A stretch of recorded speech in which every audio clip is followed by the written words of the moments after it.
Welcome to your deep dive. So today we're going to dig into all those notes and articles you sent about Marc Andreessen's interview on the Lex Fridman podcast. Yeah, it's a long one. It is. It's packed. Yeah. But there's so much good stuff in there about the future of tech and politics and even AI.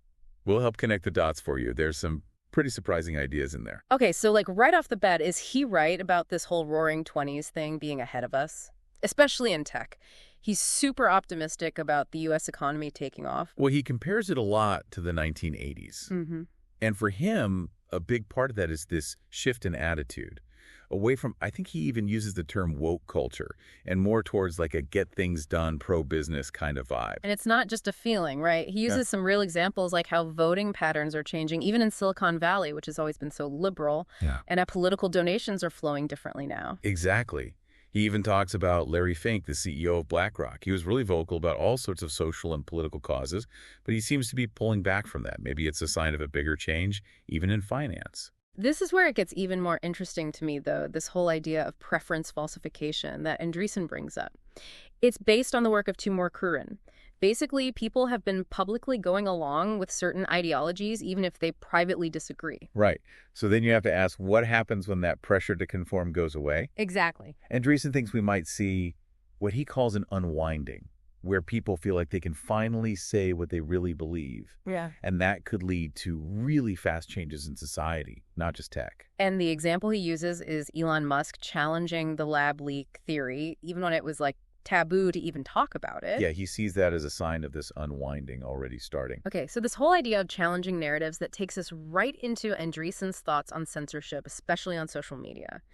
And his analogy is so powerful, he compares it to the Ring of Power from Lord of the Rings. Oh, yeah, that's a good one. It really is, because it shows how tempting that power to censor can be, right? Once you have the ability, it's easy to want to use it, especially when everyone's pressuring you to. Exactly. He's not saying that all content moderation is bad. He says some of it is necessary, of course, but he's warning about going too far, especially when it's the government pushing for it. And for him, things like Substack and what Elon Musk is doing with Twitter, those are steps in the right direction towards more free speech online. Mm-hmm. They kind of balance out the censorship he sees happening with the big social media companies. Okay, get ready for a bit of a mind bender now. His explanation of the iron law oligarchy is pretty wild. It's this theory from Robert Michaels that basically says that all forms of government end up being ruled by a small elite group. It sounds kind of cynical at first. Yeah. But when you think about how hard it is to organize huge groups of people, like that difficulty creates this vacuum that a smaller, more organized group can just slip right into. He uses examples like labor unions. They're founded on these democratic principles, but then you often end up with power concentrated in the hands of a few leaders anyway. It kind of makes you think, especially about how things are in tech right now. Right. And he argues that even though this concentration of power might be, inevitable, the U.S. Constitution has ways to deal with the risks, at least in theory, through checks and balances and stuff. So it's like a reminder that we can design systems to prevent things from getting too out of control, even if power does tend to clump together. Now, here's a hot take that might surprise you. Andreessen actually challenges the usual Silicon Valley stance on high-skill immigration.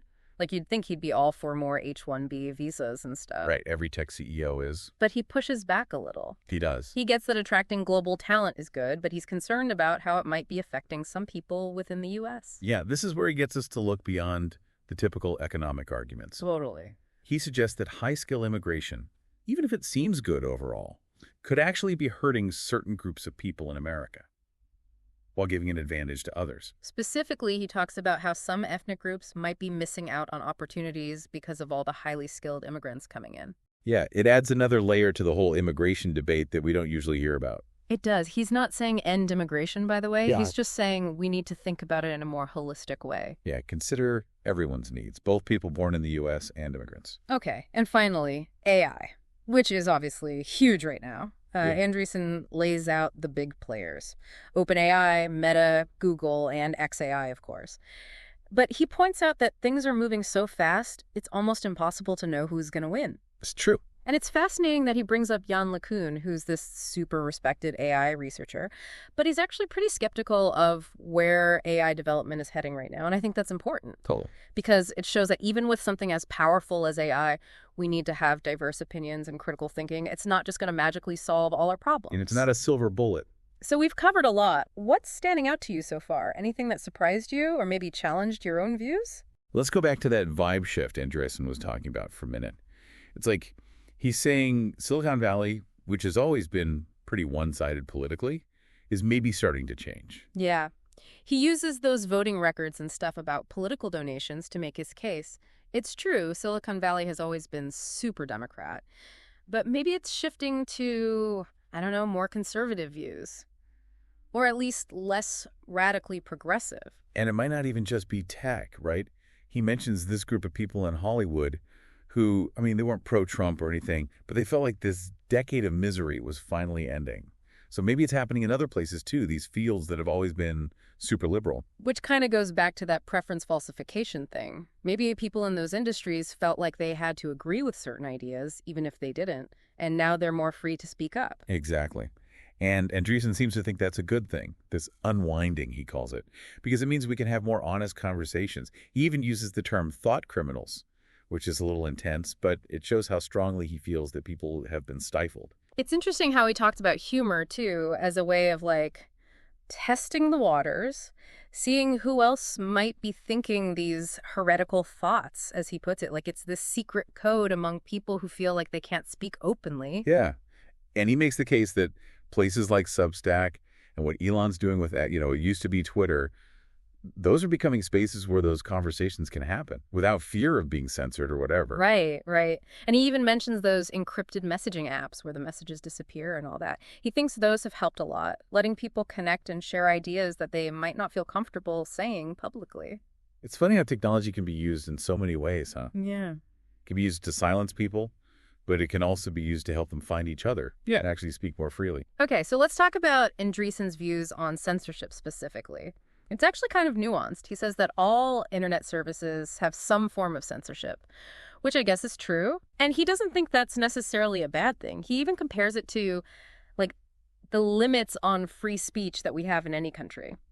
He uses the First Amendment as an example and how even that has its boundaries. Right. So he's basically saying there are some types of content that pretty much everyone agrees are harmful, like inciting violence, child exploitation, terrorism, all that. And those things need to be restricted, both online and offline. Of course, of course. But, and this is important, he warns that once those censorship mechanisms are in place, it becomes really tempting to use them for things beyond those really obvious, clear-cut limits. Remember that ring of power analogy? How it corrupts. That's what he's getting at. Totally. What worries him is that these tools, even if they're created with good intentions, can be misused, especially when there's pressure from the outside. Yeah. And he seems to think that's exactly what happened with a lot of these social media companies in the last few years, with all the focus on hate speech and misinformation and all that. He uses the example of those companies being pressured to, like, suppress the lab leak theory about COVID, even when there were legitimate scientists debating it. And it gets even deeper than that. Because he doesn't just blame the companies themselves, right? Right. He says they were under pressure from the government, politicians, even their own employees to censor certain viewpoints. It was coming from everywhere. He actually uses the word criminality to describe the government's attempts to influence what gets shared online. And he points to things like the Twitter files and those congressional investigations as evidence of how far they were willing to go. Wow. It's like he's saying the lines between the government and these private companies have gotten super blurry, especially when it comes to information control.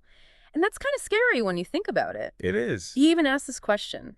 Are the tech companies victims in all this or villains? Like, yeah, maybe they made some bad calls, but he also says they were under immense pressure and facing, like, huge potential consequences if they didn't do what they were told. Right, right.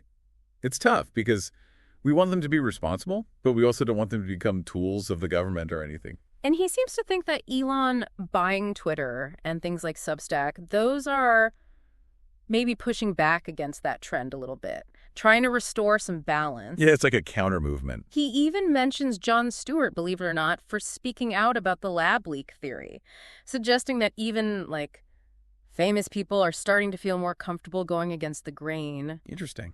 Okay, now brace yourself, because Andreessen's take on power dynamics is not exactly heartwarming. He talks about this thing called the iron law of oligarchy, which basically says that all systems, eventually, become dominated by a small elite group. Ugh, I kind of hate that, but it seems true. Right. And the way he explains it is by saying how hard it is to get huge groups of people organized and working together effectively. And that lack of coordination creates a vacuum that a smaller, more organized group can just fill. It makes sense. Think about those unions he was talking about earlier. They start with all these democratic ideals, but then often end up with all the power in the hands of just a few people anyway. It's like this principle is playing out everywhere, even in places like tech where we think things are so decentralized. Yeah, it is. He's not saying that democracy is doomed or anything, but he is saying that we need to be aware of this tendency for power to concentrate.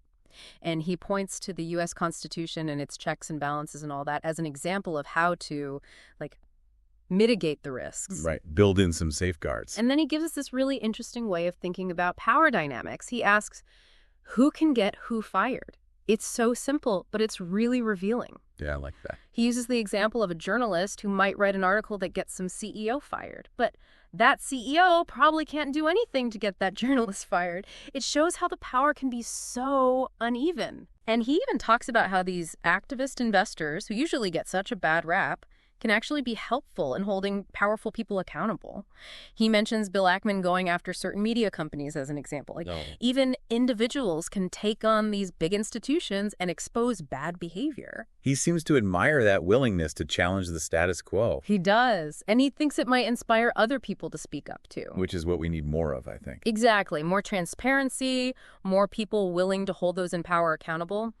Because even when it seems like the power is absolute, it can be challenged. Right. Okay, he actually gets super specific and talks about this whole thing that happened with the LA Times, with the owner of the paper and the reporters and this big power struggle. Oh, yeah, I vaguely remember hearing about that. So the owner, who's like this biotech entrepreneur or something, is apparently really fed up with how left-leaning the paper is.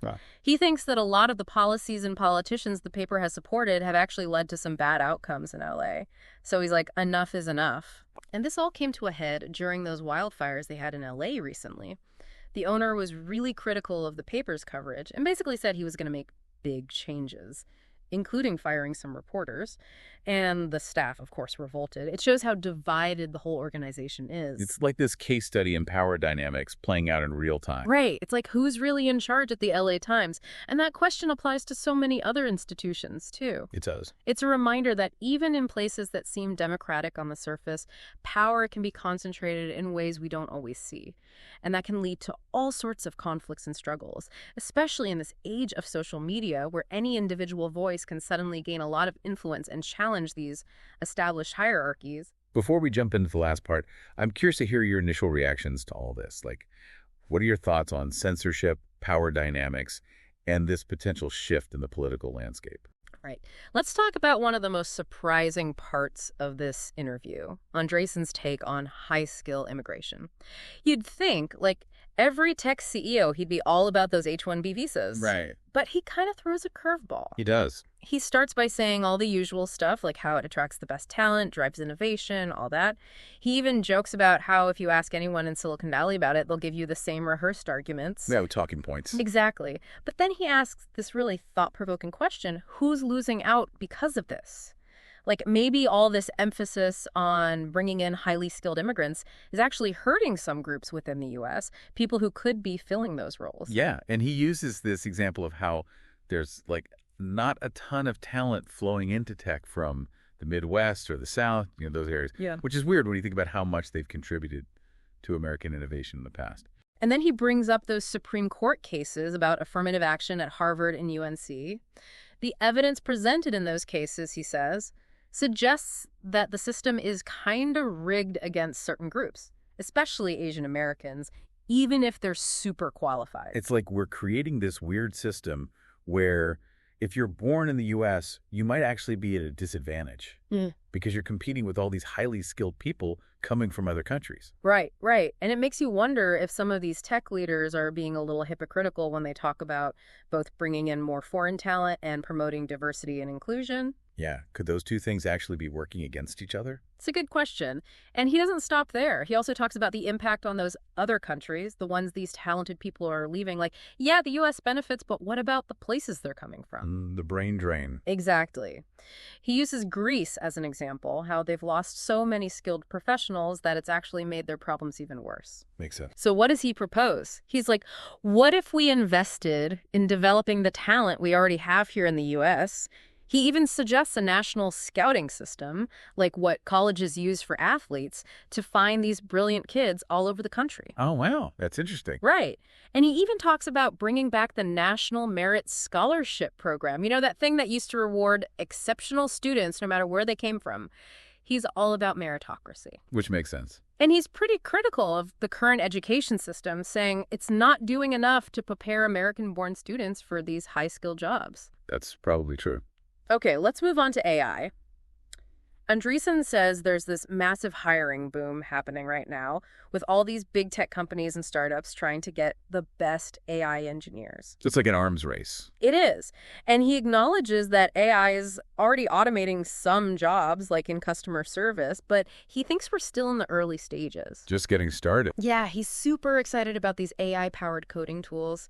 He thinks they're going to make programmers way more productive, whether they're experienced or just starting out. Like they can help everyone level up.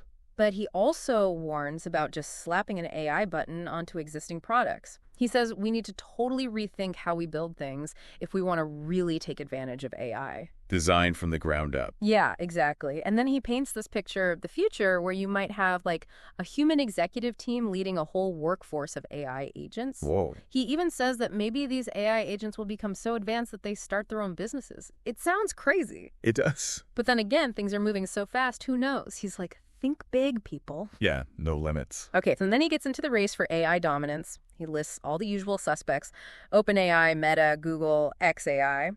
And he said OpenAI is in the lead now, but they're facing some challenges, like their structure and that whole lawsuit with Elon. But his main point is how quickly everything's changing in the AI world. Like, a few years ago, it seemed like OpenAI was going to win for sure.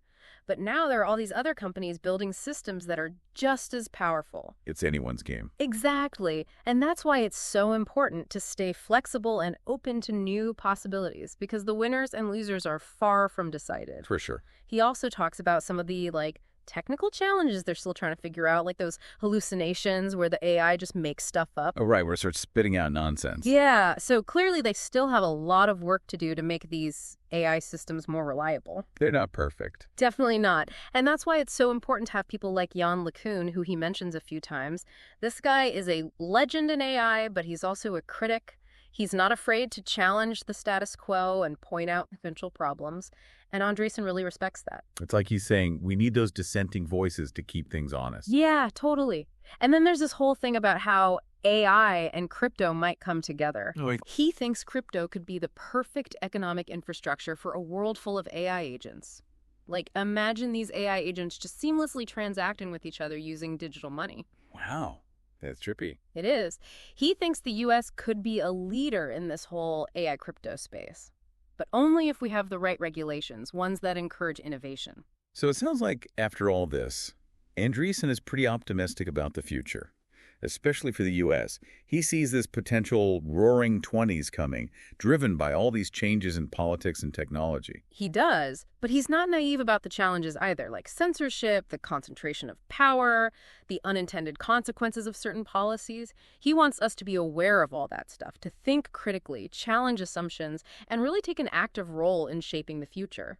It's a good reminder that we're living in a really pivotal time, with both incredible opportunities and some serious risks, and it's up to us to figure out how to navigate it all. Well said. Hopefully this deep dive gave you some food for thought. What are you taking away from all this? What are you excited about? And what worries you? Yeah, what are you going to do to shape the future?